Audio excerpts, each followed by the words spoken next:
Hai, pernah nggak sih kamu beli kopi di Kopi Kenangan dan ngerasa pelayanannya tuh cepat, ramah, dan nyaman banget? Nah, itu karena mereka menerapkan konsep ServQual, 5 dimensi kualitas layanan yang bikin pelanggan puas.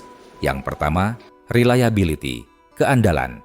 Kopi Kenangan selalu jaga konsistensi rasa dan pesanan, baik di outlet maupun lewat aplikasi. Pesan, Kopi Kenangan Mantan rasanya selalu sama, dimanapun kamu beli. Kedua, responsiveness, kecepatan respon. Barista dan kasirnya cepat melayani, terutama di jam sibuk. Bahkan, pesanan online diproses dalam hitungan menit. Ketiga, assurance, jaminan, dan kepercayaan. Setiap barista dilatih profesional, jadi pelanggan yakin, kebersihan, dan kualitas minumannya terjamin. Keempat, empati, perhatian pribadi. Mereka sering menyesuaikan pesanan, misalnya less ice atau less sugar, sesuai keinginan pelanggan. Dan terakhir, tangibles, bukti fisik, desain outlet yang estetik, kemasan kopi yang kekinian, dan aroma kopi yang khas, semuanya menambah pengalaman pelanggan. Jadi, lewat 5 aspek ServQual ini, Kopi Kenangan bukan cuma jual kopi, tapi juga pengalaman layanan yang bikin nagih. Sekarang kita bahas gimana kekuatan-kekuatan besar mengubah dunia jasa. Pakai contoh dari Kopi Kenangan dalam bisnis jasa, ada beberapa faktor utama yang mengubah cara perusahaan beroperasi, seperti teknologi, sosial, globalisasi, dan ekspektasi pelanggan. Pertama, dari sisi teknologi, Kopi Kenangan memanfaatkan aplikasi digital untuk pemesanan, pembayaran cashless, dan program loyalitas. Ini bikin pelayanan lebih cepat dan efisien. Kedua, perubahan sosial dan gaya hidup. Anak muda sekarang suka yang praktis dan estetik. Kopi Kenangan menyesuaikan dengan desain outlet modern dan kemasan yang kekinian. Ketiga, globalisasi. Mereka mulai ekspansi ke luar negeri seperti Malaysia dan Singapura, membawa cita rasa kopi lokal ke pasar internasional. Keempat, sustainability. Kopi Kenangan juga mulai pakai sedotan ramah lingkungan dan bahan lokal untuk mendukung keberlanjutan. Dan terakhir, rising customer expectations. Pelanggan sekarang nggak cuma cari kopi enak, tapi pengalaman yang cepat, nyaman, dan personal.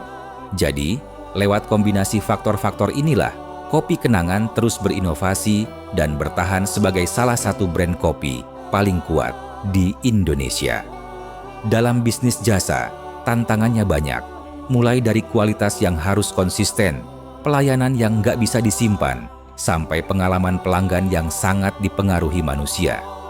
Makanya, Kopi Kenangan menerapkan 7P dalam pemasaran jasa.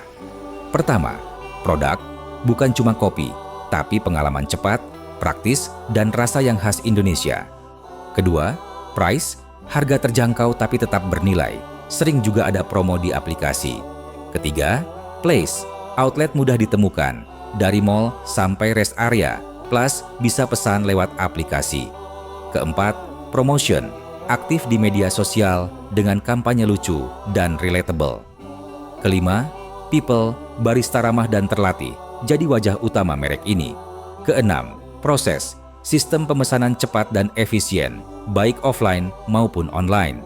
Dan terakhir, physical evidence, desain outlet modern, aroma kopi yang khas, sampai kemasan yang estetik. Semua elemen ini bikin Kopi Kenangan bukan sekadar tempat beli kopi, tapi pengalaman layanan yang dirancang dengan sengaja. Kali ini kita bahas tentang service quality dan the gaps model. Pakai contoh dari Kopi Kenangan, service quality itu tentang seberapa baik layanan bisa memenuhi harapan pelanggan. Nah, ada 5 gap yang sering bikin kualitas layanan menurun. Pertama, knowledge gap, saat manajemen salah paham sama keinginan pelanggan. Misalnya, Kopi Kenangan fokus bikin varian rasa baru, padahal pelanggan lebih pengin pelayanan yang cepat dan barista yang responsif. Kedua, policy atau design gap. Ketika tahu kebutuhan pelanggan, tapi standar layanan belum sesuai. Contohnya, pelanggan ingin tempat duduk nyaman untuk nongkrong, tapi outlet kecil dan sempit. Ketiga, delivery gap. Standar udah ada, tapi pelayanan di lapangan belum maksimal. Misal, janji pesanan jadi 5 menit, tapi pas ramai bisa molor sampai 15 menit. Keempat, communication gap, promosi berlebihan. Seperti janji, kopi siap dalam 3 menit, tapi realitanya sering lebih lama. Dan terakhir, perceived service gap, perbedaan antara harapan dan pengalaman pelanggan. Kalau pelanggan berharap pelayanan ramah, tapi baristanya cuek, persepsi layanan langsung turun. Makanya, Kopi Kenangan terus berusaha menutup tiap gap lewat pelatihan barista, sistem pemesanan efisien, dan komunikasi yang jujur ke pelanggan. Tujuannya, 1. Bikin pengalaman minum kopi jadi benar-benar kenangan manis. Dalam bisnis jasa, pelanggan bukan cuma penerima layanan, tapi juga bagian dari prosesnya. Makanya penting banget buat paham tahap-tahap perilaku konsumen pakai model AIDA-A. Attention, Interest, Desire, Action, dan Advocacy. Pertama, Attention. Kopi Kenangan menarik perhatian lewat iklan digital dan lokasi outlet yang mudah dijumpai di mana-mana. Kedua, Interest. Mereka bangun rasa penasaran lewat konten media sosial yang lucu dan relatable, plus cerita di balik nama menu kayak Kopi Kenangan Mantan. Ketiga, Desire. Pelanggan mulai pengen coba karena promo, desain cup yang estetik, dan testimoni positif dari teman atau influencer. Keempat, Action. Pembelian jadi mudah lewat aplikasi, bisa pesan cepat, dan ambil tanpa antre. Dan terakhir, Advokasi.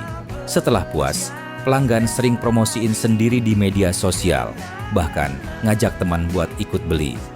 Lewat strategi ini, Kopi Kenangan nggak cuma jual kopi, tapi membangun hubungan emosional dan loyalitas pelanggan. Dalam dunia jasa, pelanggan punya 3 level harapan. Pertama, desired service, layanan yang paling diinginkan. Misalnya, pelanggan ingin kopi yang cepat dibuat, barista ramah, dan rasa yang selalu konsisten. Kedua, adequate service, batas minimum yang masih bisa diterima. Contohnya, pelanggan masih maklum kalau pesanan agak lama, asalkan tetap enak dan stafnya sopan. Dan ketiga, predicted service, layanan yang pelanggan ekspektasikan berdasarkan pengalaman sebelumnya atau promosi. Kalau Kopi Kenangan sering janji, kopi siap dalam 5 menit, pelanggan akan percaya itu jadi standar. Nah, tugas perusahaan adalah mengelola harapan pelanggan dengan jujur dan realistis. Jangan over-promise di iklan, tapi pastikan bisa deliver more than promised di lapangan. Kopi Kenangan berhasil menjaga kepercayaan dengan pelayanan cepat, transparan lewat aplikasi, dan rasa kopi yang konsisten di semua cabang. Karena dalam layanan, kuncinya bukan cuma memenuhi harapan, tapi melampauinya. Nah, itu dia tadi pembahasan tentang bagaimana Kopi Kenangan mengelola layanan dengan strategi manajemen jasa yang keren banget. Dari sini kita bisa belajar bahwa sukses di dunia bisnis jasa itu nggak cuma soal produk, tapi juga soal pengalaman pelanggan yang konsisten, cepat, dan bermakna. Kalau kamu suka pembahasan seperti ini, jangan lupa like, share, dan subscribe ya, biar kamu nggak ketinggalan video menarik berikutnya. Sampai jumpa di video selanjutnya. Dan ingat, setiap tegukan kopi bisa jadi kenangan manis kalau pelayanannya tulus.